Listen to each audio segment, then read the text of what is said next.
Hi, I'm Heather Fissel, the Scholarship and Grants Coordinator, and I'm going to be walking you through this bias education presentation for scholarship selection. Our overall strategy is to increase programmatic intention.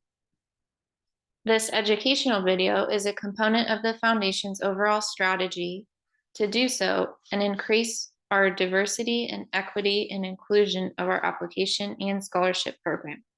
Last year, we worked with Everyday Impact Consulting to provide us with an assessment of our program.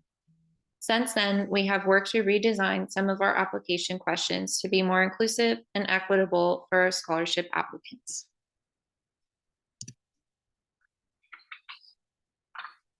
What is cognitive bias? Cognitive bias is a systematic error in thinking that occurs when people are processing and interpreting information in the world around them, and therefore affects the decisions and judgments that they make. Cognitive bias is often a result of the brain's attempt to simplify information. There are two types of bias, implicit and explicit. Explicit bias can be described as people who are aware of the attitudes that they have towards certain groups. Positive and negative preferences for a particular group are conscious.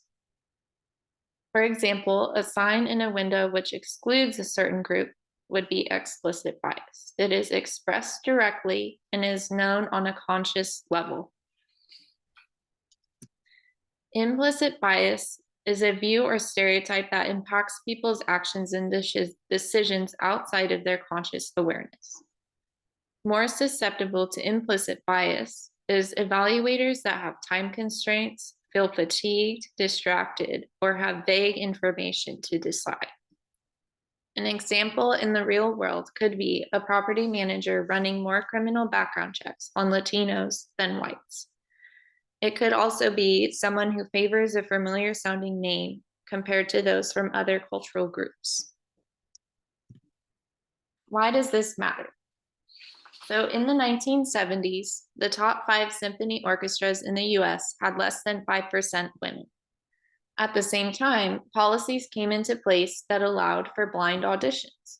The impact of this was huge, and it allowed for more women to participate in orchestras around the country. Some percentages of women jumped from 5% to 20%, even 50% after the blind audition procedures was put into place. This way, interviewers could not see if the candidate was male or female, and they eventually asked women to stop wearing high heels to the interview.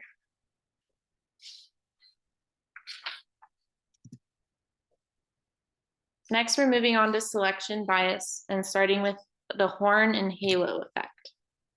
So an example of a horn for students' applications would be a student who has a trait that makes us automatically not enjoy their application. So for me, this could include someone who participated in soccer during their years in high school. I also played soccer and had a pretty negative experience, so I might associate this student automatically as a negative application. On the other side, there's the halo effect, where a student could remind me of myself or a loved one, and I like their application more because of this. So my dad was an auto mechanic for over 20 years, and if I read an application that the student had an interest in this, it might sway me to think more positively about their application, as opposed to something I don't really know much about, which would be video games. Perception of the application components. Some reviewers might put more weight on a specific part of the application and ignore or disregard the application as a whole. And our rule of thumb is don't over reward obstacles or punish privilege. Determining fit for a scholarship. Be careful. Saying that the student is a good fit for the scholarship you are reviewing for could bring bias into the decision-making process. It's important to use the rating system that's provided for your specific application to determine who is more competitive. We provided you some tools to reduce bias when you're reading applications. You will be asked to review an application prior to our scholarship kickoff meeting on the 23rd of February. At the end of the training, you'll be assigned to a breakout room hosted by 2 scholarship committee members to review and share how everyone evaluated the redacted application using the evaluator scoring guide. Cognitive closure is another tool and is defined by an individual's desire for a firm answer to a question and an aversion towards ambiguity. This typically happens when a community evaluator seizes on an early information on the application before considering all of the information. For example, there is a section that awards 5 points for extraordinary circumstances.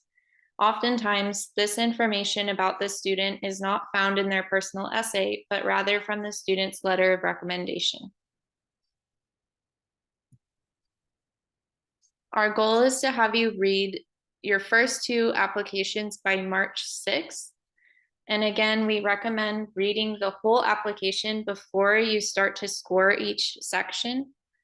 And one reviewer shared a really helpful tip that he used while he was reviewing, and he simply put a Post-it note on his computer and wrote bias on it to help remind him during the process.